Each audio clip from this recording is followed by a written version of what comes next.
Hi drivers, let's talk today about disciplinary points in a progressive discipline system outside of a union contract. So companies can assess points for reasons not prohibited by law. However, when it comes to drivers receiving points because they have refused to break a DOT regulation, such as the ill or fatigued driver rule, that's when points can in fact violate the law. So I'm sure those of you watching who are commercial drivers, which is most of you, or CDL holders, are familiar with the ill or fatigued driver rule. That is at 49 CFR 392.3, and by reference 392.1. 392.1 makes it a violation to drive in violation of any regulation in Part 392 of the Commercial Vehicle Safety Regulations. So if you refuse to drive due to illness or fatigue that reaches such level or likely to reach such level as to make it unsafe to continue to operate a commercial vehicle or to begin operations, then you are obligated under commercial vehicle safety regulations to refuse to drive. So if you're so fatigued or so likely to become fatigued because you didn't get a good night's sleep last night, or you're ill and it rises to a level that you can't safely drive, then you are obligated by law to refuse to drive. But again, it has to rise to a level that renders it unsafe to operate a commercial vehicle or likely to render it unsafe to operate a commercial vehicle. Now, many companies have an absenteeism point system. We're dealing right now with a case involving a very large grocery store chain. You would know the name. For now, because the case is on appeal right now, we'll withhold the name because it isn't that important. There are other companies that have similar point systems that, to deal with absenteeism, they assess points for unexcused absences, or some even excused, it doesn't matter, you get 16 absences a year or whatever. And those companies, many of those companies have imposed a point system that when you get to a certain number of points in, say, a rolling 12-month period, and the points have not dropped off, then they'll issue, say, next a warning letter, then a suspension, and ultimately make you eligible for discipline, including other discipline, including a discharge.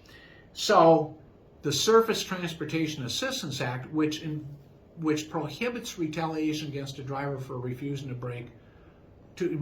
drive in violation of a commercial vehicle safety regulation, requires you, under the law, to prove, if you have a case, to prove that in fact a violation would have occurred had you driven, which in fatigue, if you don't sleep at all last night and you inform the employer, I didn't sleep at all last night, neighbor's dog was barking, then you put them on notice, the employer, that you've engaged in a protected work refusal. So the question is, what does the law prohibit? Well, the statute passed by Congress, signed by Ronald Reagan in 1982, prohibits, they don't use the term retaliation, they say discriminate, discipline, or discharge.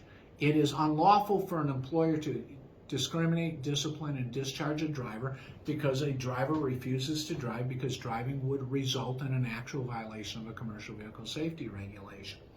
So the Department of Labor, who was given jurisdiction under this law, not the Department of Transportation, the employee protection provisions fall within the jurisdiction of OSHA and then administrative judges of the Department of Labor.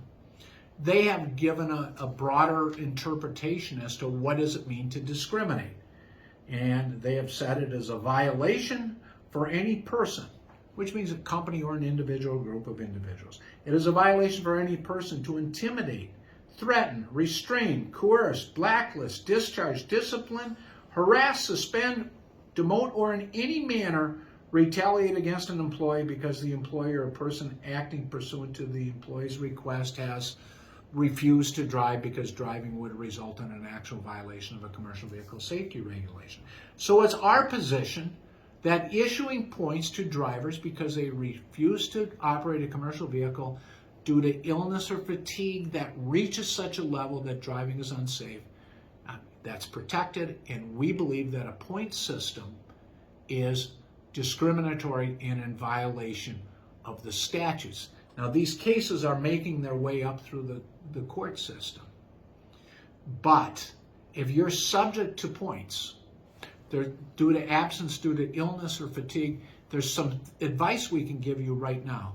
One is, make sure you have documentation. If you're too ill to drive because you've got an upset stomach, go to the doctor, get a note, get some detail. Make sure that you are frank with the doctor to tell him or her what your conditions are.